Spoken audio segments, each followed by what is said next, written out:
বন্ধুগণ, welcome to my channel Bhudeb here. আশা করি সবাই খুব ভালো আছো। তো আমরা রিজনিং এর কতগুলো কোয়েশ্চেন আজকেও আলোচনা করতে যাচ্ছি। তো চলো আর বেশি দেরি না করে প্রথম প্রশ্ন শুরু করি, ঠিক আছে? দেখো প্রথম প্রশ্নে কি বলেছে, if car equal to 22, bus equal to 42, then tram equal to, ট্রামের ভ্যালুটা আমাকে বের করতে হবে। তাহলে আমি দেখি কার ইকুয়াল টু 22 যে ওরা লিখেছে বা বাস ইকুয়াল টু 42 যে লিখেছে সেটা ওরা কিভাবে লিখেছে আমরা সেটা একটু দেখার চেষ্টা করব। তাহলে প্রথমে নাম্বারিং গুলো লিখতে হবে। দেখো সি এ আর কার, সি এর নাম্বার কত? সি এর নাম্বার 3, এর 1, আর এর হচ্ছে কত 18। তাহলে আমরা যে দেখি তো যোগ করে, তাহলে দেখো 18 আর কে 19, 19 আর 3 22, হ্যাঁ যোগ করলে হয়ে যাচ্ছে। তাহলে আমরা আরেকটাটাও দেখি, বাস বি ইউ এস, বি এর কত? বি এর হচ্ছে 2, ইউর কত? ইউর হচ্ছে 21, এস কত? এস হচ্ছে 19। তাহলে ভালো করে যদি তোমরা দেখো 19 আর 2 21, 21 প্লাস 21, 21 21 42, তার মানে দেখো এখানে 42 আছে, সিম্পল যোগ করা আছে।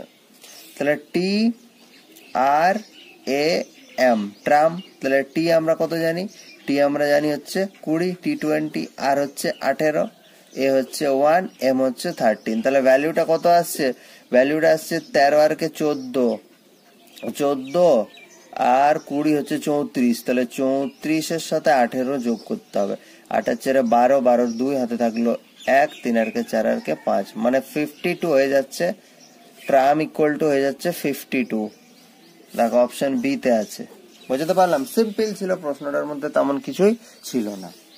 পরের প্রশ্নটা দেখো ভালো প্রশ্ন। পরের প্রশ্নটা কিরকম ভালো প্রশ্ন, দেখো P into Q, P into Q এটার মানে কি? পি হচ্ছে কিউর উত্তরে, ঠিক আছে? পি ইন্টু কিউ এটার অর্থ হচ্ছে পি কিউর উত্তরে। পি পি অ্যান্ড কিউ মানে হচ্ছে পি হচ্ছে কিউর পূর্বে।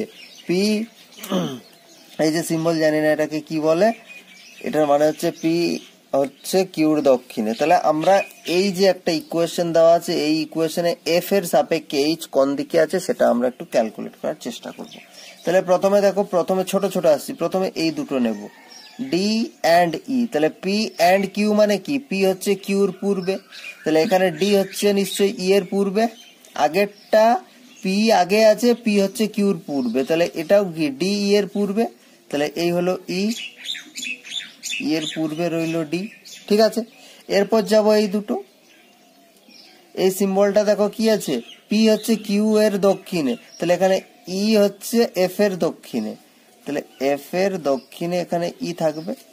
নেক্সট যাব আমরা এই দুটো সিম্বল অ্যান্ডে, তাহলে অ্যান্ডে কি বলেছে? পি হচ্ছে কিউর পূর্বে, তাহলে এখানে এফ হচ্ছে জি এর পূর্বে, তাহলে এই হচ্ছে জি, এই জি এর পূর্বে এফ হলো। পূর্ব মানে তো এদিক, এদিক মানে তো পূর্ব, এদিক মানে পশ্চিম, এদিক মানে উত্তর, এদিক মানে দক্ষিণ, এটা তো আমরা সবাই জানি। নেক্সট এটা হলো এরপর জি ইন্টু এইচ, তাহলে ইন্টু মানে কি? পি ইন্টু কিউ মানে হচ্ছে পি হচ্ছে কিউর উত্তরে, তাহলে জি ইন্টু এইচ মানে হচ্ছে জি হচ্ছে এইচ এর উত্তরে, তাহলে জি এইচ এর উত্তরে মানে এইচ হচ্ছে জি এর দক্ষিণে। আর হচ্ছে H at the rate E, তাহলে দেখো P at the rate Q মানে পি হলো কিউ এর পশ্চিমে, তাহলে এইচ হচ্ছে ই এর পশ্চিমে, এইচ হচ্ছে আচ্ছা এটা তো হয়েই গেছে, এইচ হচ্ছে ই এর পশ্চিমে, এদিকে দেখো এদিকে ওয়েস্ট। এরপর প্রশ্নে জানতে চাইছি এই সমীকরণে এফ এর সাপেক্ষে এইচ কোন দিকে আছে? এখানে আছে এফ, এখানে আছে এফ, তাহলে এখানে আছে এফ, তাহলে এটা এফ এর সাপেক্ষে এইচ কোন দিকে? এটা যদি আমি ধরি এফ আছে নর্থে আছে, তাহলে এটা যদি নর্থ হয় এটা সাউথ হবে, এটা ইস্ট হবে, এটা ওয়েস্ট হবে। তাহলে এফ এর রেসপেক্টে এইচ কোন দিকে আছে? এফ এর রেসপেক্টে এইচ কিন্তু এই ডাইরেকশনে আছে, ঠিক আছে? এটা নর্থ হলে এই এই দিকে আছে, তো মানে এই, তার মানে কি সাউথ ওয়েস্ট ডাইরেকশনে আছে, সাউথ ওয়েস্ট ডাইরেকশনে আছে। সাউথ মানে দক্ষিণ, ওয়েস্ট মানে পশ্চিম, দক্ষিণ পশ্চিম, অপশন এ হয়ে যাচ্ছে সঠিক উত্তর। ওকে, চলো পরের প্রশ্ন। পরের প্রশ্নে বলছে একটা ঘড়িকে যখন আয়নার মধ্য দিয়ে দেখায় তখন সময় দেখায় 8:20। প্রশ্নটা একটু ঘুরিয়ে বলেছে, ডাইরেক্ট তোমাকে কিন্তু বলেনি যে এটা দর্পণ প্রতিবিম্বে কত দেখাবে। ঘড়িটা কি দেখছে? আয়নাতে দেখছে 8:20, তাহলে আয়নাতে যদি 8:20 দেয় অর্থাৎ এটা আমাকে মিরর ইমেজটা বের করতে হবে। সিম্পল 12 থেকে আমরা যেটা দেখাতে বলেছে বের করে দেবো। আবার বলছি, যারা মিরার ইমেজ, ওয়াটার ইমেজ এর এই যে ট্রিক্স গুলো 12টা থেকে মাইনাস, 18টা 30 থেকে মাইনাস, এগুলো কেন হয় ডিটেলে বুঝতে গেলে কিন্তু প্লেলিস্ট আলাদা করে তৈরি করা আছে, সেখানে গিয়ে দেখে নেবে। ক্লকের যে প্লেলিস্ট আছে সেখানে গিয়ে দেখে নেবে, সেখানে কারণটা বুঝতে পারবে যে শর্টকাট যে আমরা অ্যাপ্লাই করছি বাট অ্যাকচুয়াল কনসেপ্টটা কি, এটার পেছনে রিজনটা কি। তাহলে এটা দেখো 60 আছে, 60 থেকে 20 যায় 40, তাহলে যেহেতু আমি 60 মিনিট ধার দিয়েছি মানে 1 ঘন্টা ধার দিয়েছি, তার মানে 11 আছে, তাহলে 11 থেকে 8 গেলে 3, তাহলে 3টে 40। দেখো অপশন সিতে আছে 3টে 40। ঠিক আছে, এখানে কিন্তু দেখো একটু মানে ডাইরেক্ট বলে দেয়নি। ডাইরেক্ট যদি বলে দেয় ওয়াটার ইমেজ কত, মিরার ইমেজ কত, তাহলে কিন্তু একটু সোজা হতো। বাট এখানে ঘড়িতে, একটা ঘড়িকে যখন আয়নার মধ্য দিয়ে দেখায়, ঘড়ি তুমি ডাইরেক্ট দেখছো না, ঘড়িটাতে যেটা বাজছে সেটা তুমি আয়নাতে টাইম দেখছো, দিয়ে দেখছো 8টা 20, তাহলে তোমাকে সেখান থেকে রিক্যালকুলেট করে বের করতে হবে। ঠিক আছে, নেক্সট প্রশ্ন দেখো, a equal to plus, a equal to plus, b equal to হচ্ছে ইন্টু, ঠিক আছে, c ইকুয়াল টু হচ্ছে ভাগ, লিখে নিচ্ছি এটা, আর d ইকুয়াল টু হচ্ছে মাইনাস, লিখে নিলাম।